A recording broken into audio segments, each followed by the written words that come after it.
Hello everybody, my name is Hollis Bailey. I'm the founder of the Surrender to Remember Facebook group and the Surrender to Remember portal.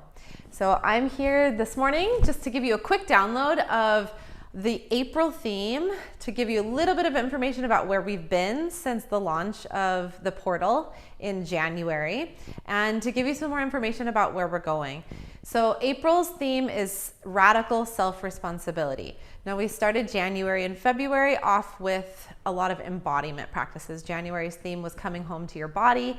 February's theme was joy, pleasure, freedom, and ecstasy. So the workshops are incredible. When you become a member, you get access to all of the past content, and as long as you stay a member, you will receive the teachings moving on. Now, you don't have to do all of them, but they do build on each other in a certain way. But even if you just hopped in this month or in the future, you're always going to get the wisdom and the energy of that theme.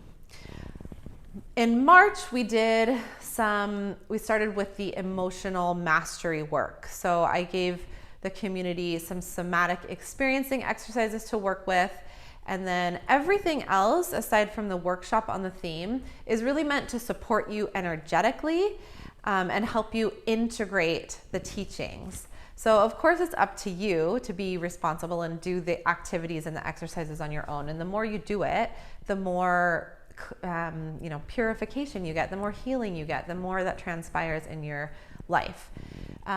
So this month's theme is radical self-responsibility. And this month we're going to be working with using triggers, mirrors in our life, so our relationships, experiences, even jobs, and taking those experiences and going back to the root, working our ways back to the roots of what those triggers are really about.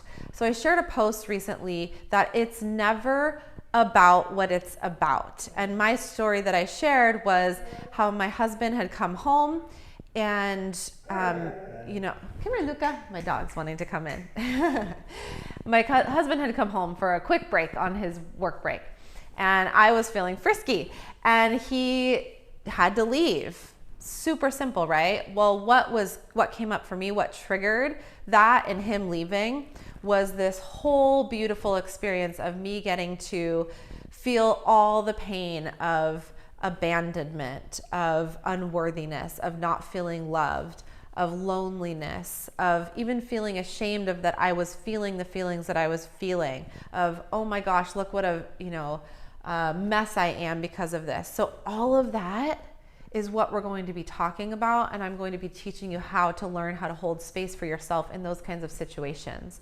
So it's never about what it's about. I'm going to tell you one more story before that I'm actually working through I'm in right now. I'm still working with, and this is the kind of stuff that I'm going to be teaching you in the portal, how to do this on your own and hold space for you. Of course, I hold space for you in the portal, and the community is incredibly supportive as we share our stories moving through these things. But really the ultimate goal is empowerment. And when you have triggers, looking at the bigger meaning and saying, oh, this is an opportunity for me to grow. So becoming grateful for your triggers. You don't have to feel grateful. Just you can have the knowledge of like, oh, this is up for me. I got triggered into a lot of anger, a lot of rage today. I wonder what that's all about. And the healing happens when we work our ways back through all of the stories. We separate ourselves from the stories, we take it as information, and we say, what is this really about? What is really at the root of this anger? And oftentimes, what I'm going to teach you in the April workshop is it's often something that happened when we were very young. We can experience traumas throughout our life. And when I say trauma, it can be as simple as your parent coming home after a day of work, you being so excited they're home, and they, versus come up and hug you, start making dinner and getting busy and don't give you the time and attention that you need. Now that's so innocent, but for a young child, it can be interpreted as I'm not lovable, I'm not good enough, I'm not worthy. And we can have the traumas that are more obvious and huge, like sexual abuse, like, I had an experience that happened to me when I had just made this beautiful cake and I had put all my heart and soul in it. And I was at my grandma's house, And my uncle came in the door thinking that was a funny thing to do, to smash my face in the cake and just, ruin this creation that I had just made.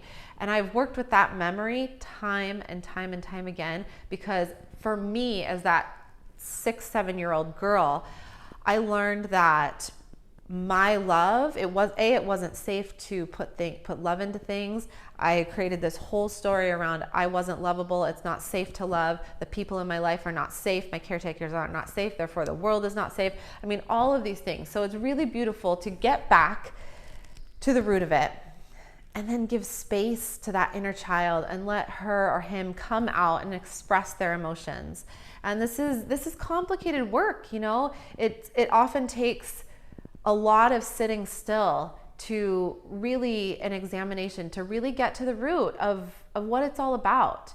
And quickly, just before I end this video, I'll share another story with you that may be helpful. So recently, again, it's not ever about what it's about. I have these two amazing friends in my life, and I got really, really triggered by their success stories.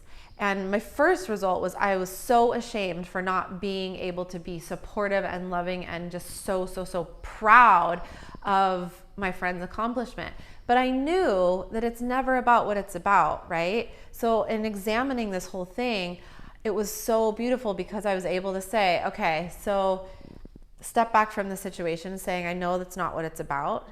And it actually revealed to me a deep, deep, deep story about unworthiness and feeling unlovable and not feeling worthy to receive. And it all went back to the stories I had heard growing up about how, money wasn't safe. It was always a source of stress. Money was a scary thing. It basically ruined families because I saw it ruin mine time and time again. I can't tell you how many times, my parents and grandparents and whoever else fought over money. And so what it did for me, even though it was really uncomfortable and almost humiliating to feel anger and jealousy and resentment in this moment, what it was really about was giving me a chance to go back to that moment, those many moments actually in my whole childhood, and look at that and say, wow, this was the money story, the jealousy, the envy, the anger was all giving me an opportunity to just go back and hold that little girl and allow her to have all of those emotions that were once triggered out of a really valid story, right? A really valid situation, because I was exposed to anger, I was exposed to fighting, I was exposed to violence, and it all centered around money, the thing that I got triggered by in my friend this week. So it had nothing to do with her, right? So you see how this works. I'm hoping that I'm giving you enough to see how this works and how we can, when we claim responsibility, when we can give ourselves the space and the time to say, wow, my husband didn't do the dishes and I want to rip his head off. It's never about the dishes, right? It's never about the dishes. Your child screams and you catch yourself screaming back and you're so angry. It's not about the child screaming. It never is. You were most likely not loved and shown the same behavior, and that's the reason you had that reaction.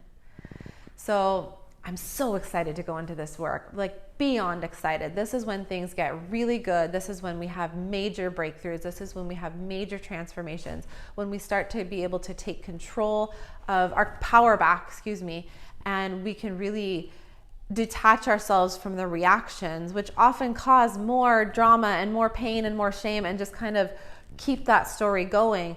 When we can step back and give our inner child the space he or she needs to be seen and to be heard and to be felt, and then we can recreate that story. So we create positive thoughts, we create love and forgiveness and compassion, and we replace all of that pain with what it's really about and what we all have in us. It's waiting, begging to burst out from the inside, which is love, unconditional love, infinite happiness, infinite deep connection. We get over the separation story when we stop being ashamed of our loneliness and we can just allow it to be felt. So So it's truly, truly magic this month we're going into. Next month, we're going to get into even more exciting things in terms of learning how to be a co-creator. So these skills that I've taught the first 4 months, being in your body, being present, being able to hold space for yourself when you're having intense emotions. Somatic release is so amazing. So are the tools that I'm going to teach you in this workshop. They're infinitely powerful when you can just stop and do a few simple self-care practices when you're having some triggers. And then that will set you up to go into more of the fun stuff. It's like going up to the next level of the ascension process and becoming the co-creator of your life. You want that house? Okay, let's manifest that house. I can show you exactly how to do that, and you can start working and using these tools to manifest that house. So that's where we're headed. So grateful for you listening to this. Hop into the portal.